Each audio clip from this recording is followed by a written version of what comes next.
Hello, everyone, and thank you for being here today. We really appreciate you taking the time to join us as we look back at one of the final chapters in full-size American convertible history. The 1975 Chevrolet Caprice Convertible was not just another large Chevrolet from the mid-1970s. It represented the end of an era, a moment when size, comfort, and presence still mattered more than efficiency or restraint. 1975 was the final year Chevrolet offered a full-size convertible, and production numbers tell that story clearly. Only about 8,300 Caprice convertibles were built, a relatively small figure that reflects how quickly the market was changing. Cadillac would continue offering a convertible for one more year, but for Chevrolet, this was the last stand. Fuel concerns, emissions regulations, and shifting buyer priorities were already reshaping the industry, and cars like this were becoming increasingly difficult to justify. At the time, the base price of the Caprice Convertible was around $5,113. That may not sound dramatic today, but adjusted for inflation, it translates to roughly $35,000 to $40,000. And that was just the starting point. Nearly everything on these cars was optional. Air conditioning, power windows, power locks, power seats, all added to the price. Air conditioning alone cost about $500, which today would be closer to $4,000. It was very easy to option one of these cars into the modern equivalent of $50,000 or more, which puts into perspective just how premium these large convertibles could become. The example shown here is an all-original car that was offered through competition cars and later appeared on Bring a Trailer. Bill from Competition Cars is known for sourcing extremely clean, low-mileage classics, and this Caprice fits that reputation perfectly. Finished in red with a white and black interior, it wears a color combination that feels both period-correct and timeless, and it suits the car's personality well. From the front, the 1975 Caprice reflects a design decision that set Chevrolet apart from many other General Motors divisions that year.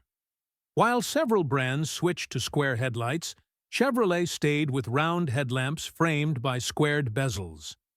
Fully square headlights would arrive 1 year later. The front bumper is massive, as expected, but the grille stands tall and confident, becoming the dominant visual element. Unlike many Caprices with egg crate grilles, this car features vertical bars, giving it a more formal and restrained look. Some people see a hint of luxury influence here, while others appreciate that Chevrolet did not go all the way toward copying Cadillac styling. Looking along the sides, this car really captures General Motors' design philosophy of the mid-1970s. The body panels are extremely wide, smooth and rounded, with very little sharp detailing. To some eyes, that width gives the Caprice a strong, confident presence. To others, it can feel almost excessive, especially when viewed through a modern lens. One detail that stands out immediately is the amount of tumble home. The side glass curves inward dramatically, particularly noticeable on the convertible, making the roofline feel surprisingly narrow compared to the body below.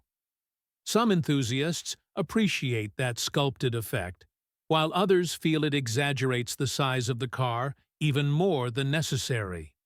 There is also a subtle diving line that begins at the belt line and sweeps rearward, adding motion to an otherwise massive form. From a rear three-quarter view, the sculpting becomes more apparent.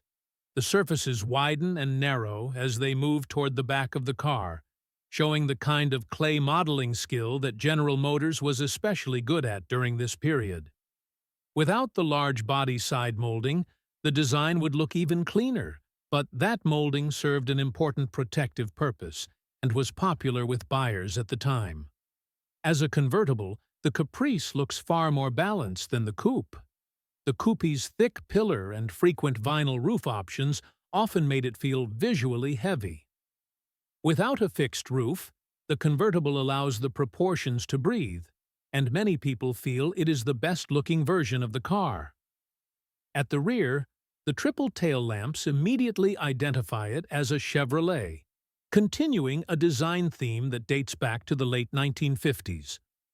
The rear quarters pull outward slightly, creating a softened W-like shape that gives the car a wide, planted stance.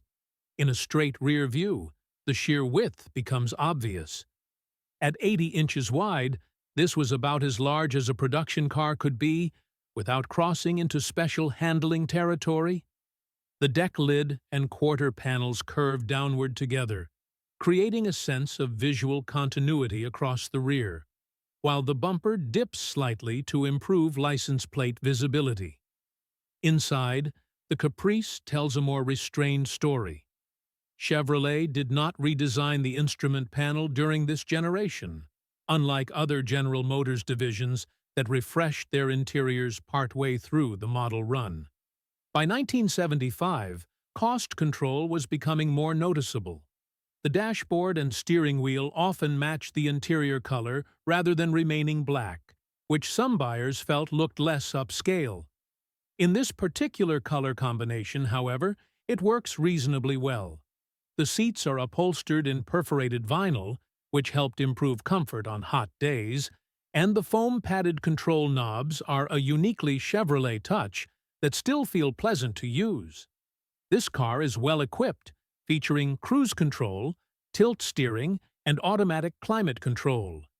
That system can be complex to maintain decades later, but when functioning properly, it delivers consistent performance that some owners feel is better than modern systems that constantly adjust fan speed and temperature. Despite the car's massive exterior size, interior space is not quite as generous as one might expect.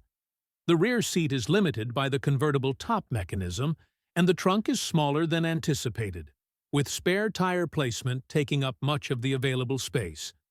These were the trade-offs required to enjoy open-air driving in a full-size car.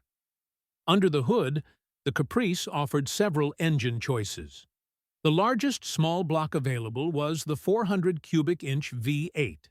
By 1975, horsepower figures were down across the industry.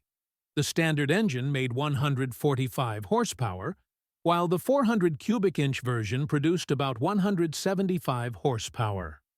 The optional 454 big block made 215 horsepower.